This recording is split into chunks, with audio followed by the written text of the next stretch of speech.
Enthusiasts of creatures, great and small, we have reached the final, I don't even want to say boss here because it seems like such a weak word for this. This is the Awakened, the largest monster, the largest dragon, the most powerful creature of Primal the Awakening, the core box and campaign. What I have for you here is an amalgamation of speed paint portions of what took me roughly 8 hours to come up with this not only game-ready quality of paint job, but display as well. That's been my goal with all these monsters of Primal the Awakening and of any board game miniatures that I've painted, is to not just have nice looking miniatures for your board game, but if you do want to put them up on a shelf somewhere, they're good enough to deserve that spot as well. But we're also not talking about spending too much time and fully rendering each miniature to your topmost ability. Of course, that might be something that you want to do, but with these ones that I've displayed, my goal has been to get to the best look or most dramatic effect on these miniatures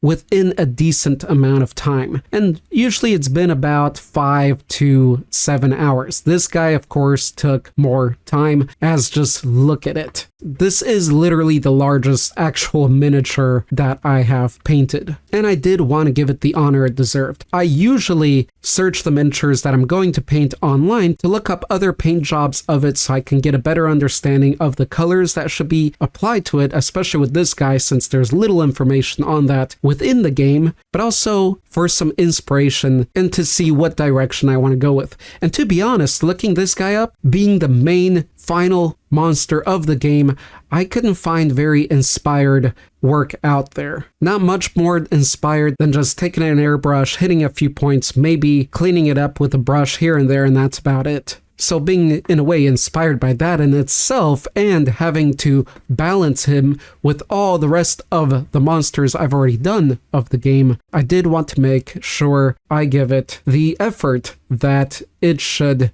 get, being the scale and because of the lore of it within the game. I am definitely not a long-time user of the airbrush, is more of a new thing to me. With these, I really only use it at the start of my paint jobs. Once I get those base layers down and the direction, which is an important key factor with these miniatures, really, the direction of the flow of the paint and saturation. After that, the brushwork is where all the meat really takes place. If I were to spend more time and do pure display or competition level, then I could bring out the airbrush back and forth here. But you can always get the same effect with paint and watering it down. It'll take longer. It might not be exactly the same, but it'll be along the same lines. The different thing I did with this monster is that, as with all the other primal monsters, I did give them a highlight from the back. Very simple, very plain and tone variety, but with this one I decided not to do that so I can conserve the time, as I'm on a time budget here. If you're not in my more depth tutorial, I will bring up sometimes where you can spend more time. Those are on my Patreon, open to any level of member, but with the Awakened here I decided not to have any highlight color so I can spend more time on the front and the main details, leaving the back of it not highlight in any color but just going all the way to darkness. I did a little bit of different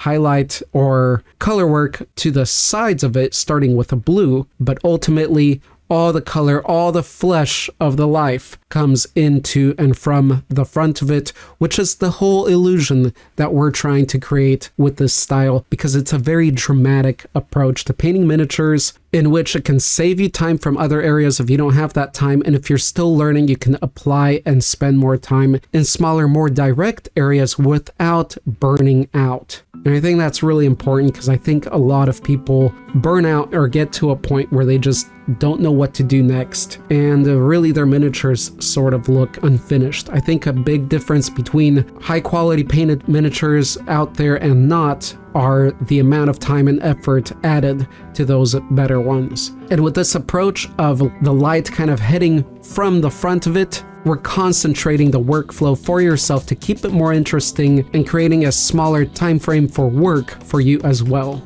This creature, this design, was a blast to work on. Very awesome details from the scales on the belly to the many horns on its head. It was awesome to work, and I did make a longer tutorial. I've been doing those more in-depth explanations to my painting process on the Patreon, since I've already had the Patreon, and before it wasn't about just painting, but since this channel isn't just about painting monsters, it's about monsters in general, I want to make sure that I have a more concentrated place on that info if people are interested in getting it, and that's why I also offer those videos and that help to all levels.